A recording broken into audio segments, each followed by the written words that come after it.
Greg Laurie and Harvest Ministries recommend a new resource from best-selling author Max Lucado, Dealing with Your Thought Life. So many people have Max Lucado books already in their library, but this is his brand new book to help you learn how to tame your thoughts. Our thoughts really ultimately affect pretty much everything. And folks, we want to offer you this book by Max Lucado, Tame Your Thoughts. Yours for a gift of any amount at harvest.org. Are we experiencing a spiritual awakening in America? I think we are. We're seeing God at work, and there's so many things I could point to, but let me talk about this amazing memorial service for Charlie Kirk that just happened at the State Farm Stadium in Arizona. You may have watched it. It had a global audience online of, listen to this, 100 million people. And it was an overtly Christian event. In fact, it reminded me in some ways of a Harvest Crusade. We have Chris Tomlin, we have Carrie Job, we have Phil Wickham. It was fantastic. But here's what was the surprise of the event. Many of the speakers that got up to talk about the impact that Charlie Kirk had in their life spoke overtly about their faith in Jesus Christ. In case you missed it or want to see it again, check out these words from our Vice President, J.D. Vance, as well as Secretary of War, Pete Hegseth. Because Charlie believed that we were all children of God, he treated everyone with grace. And that is perhaps the enduring legacy of Charlie Kirk. You know, I was telling somebody backstage that I always felt a little uncomfortable talking about my faith in public as much as I loved the Lord and as much as it was an important part of my life. I have talked more about Jesus Christ in the past 2 weeks than I have my entire time in public life. We're sinners saved only by grace in need of the gospel. You see, we always did need less government, but what Charlie understood and infused into his movement is we also needed a lot more God. Charlie had big plans, but God had even bigger plans. These are leaders in our government talking about Jesus Christ. I love it. But then there was this statement by RFK, Robert F. Kennedy, where he talks about the impact of Charlie Kirk on his granddaughter as she was going away to school. A couple of days ago, my granddaughter left for college in Europe. Her mother noticed that she packed a Bible. When her mother asked her why she made that choice, she said, "I want to live more like Charlie."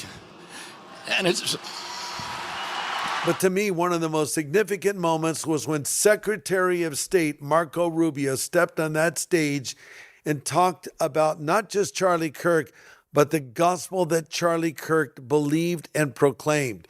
I've known Marco Rubio and his wife Jeanette for 10 years, and I can tell you they're wonderful, committed Christian people. But I think what Marco did was, well, that's as fine of a delivery of the gospel as I've ever heard. And I've heard quite a few, and I've given quite a few. But listen to what Marco Rubio said. And I would say that taking the liberty, but I'm confident he would agree, one of the things he wants us to take away from this, from all of this, is the following. His deep belief that we were all created, every single one of us, before the beginning of time, by the hands of the God of the universe, an all-powerful God, who loved us and created us for the purpose of living with him in eternity. But then sin entered the world and separated us from our Creator. And so God took on the form of a man and came down and lived among us. And he suffered like men. And he died like a man. But on the third day, he rose unlike any mortal man.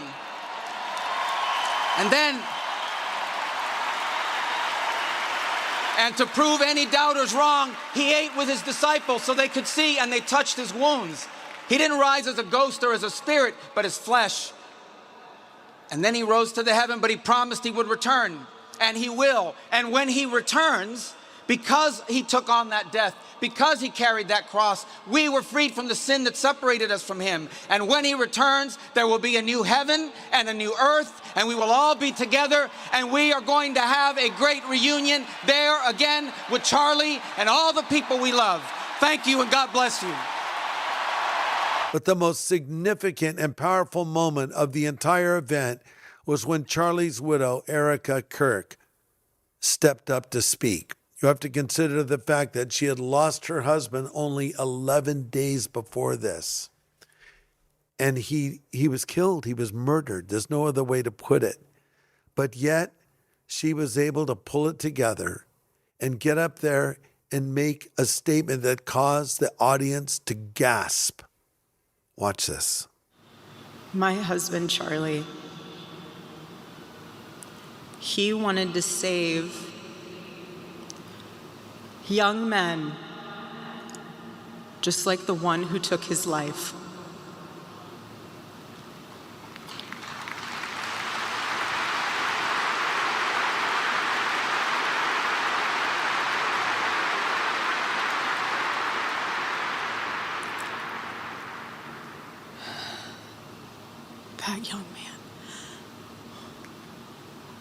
That young man, on the cross, our Savior said,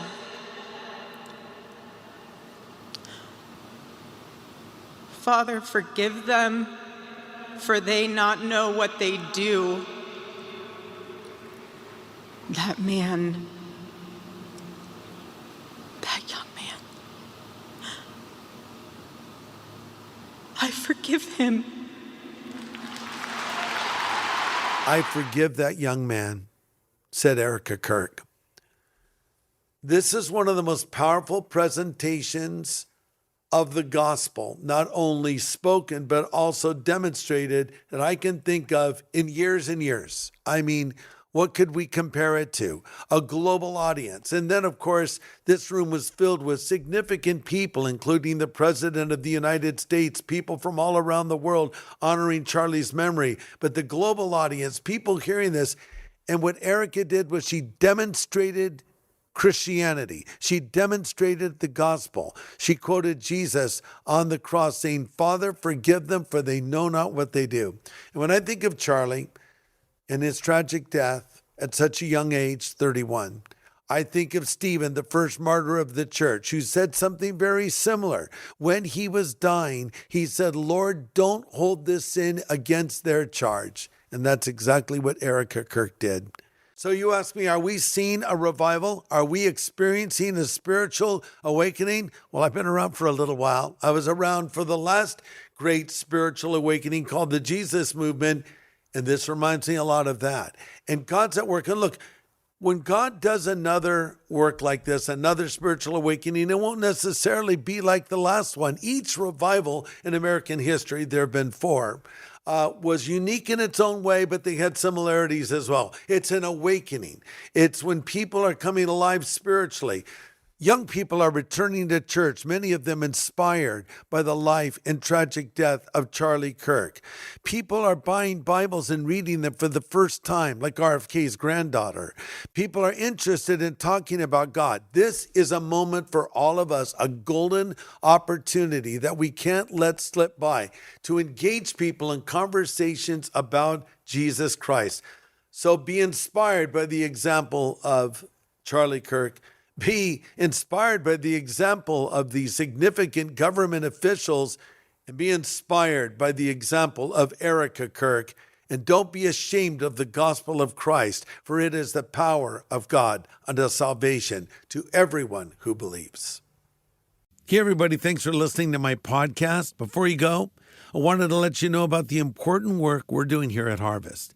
You know, we've had the same goal these last 50 years, which is simply this: we want to know God and we want to make him known. And we do that in a lot of ways: documentary films, animation, radio, television, large-scale evangelistic events, and more. If you want to be a part of what we're doing to fulfill the Great Commission, you can support us with whatever you can give at harvest.org/donate. Again, that's harvest.org/donate. And thanks so much.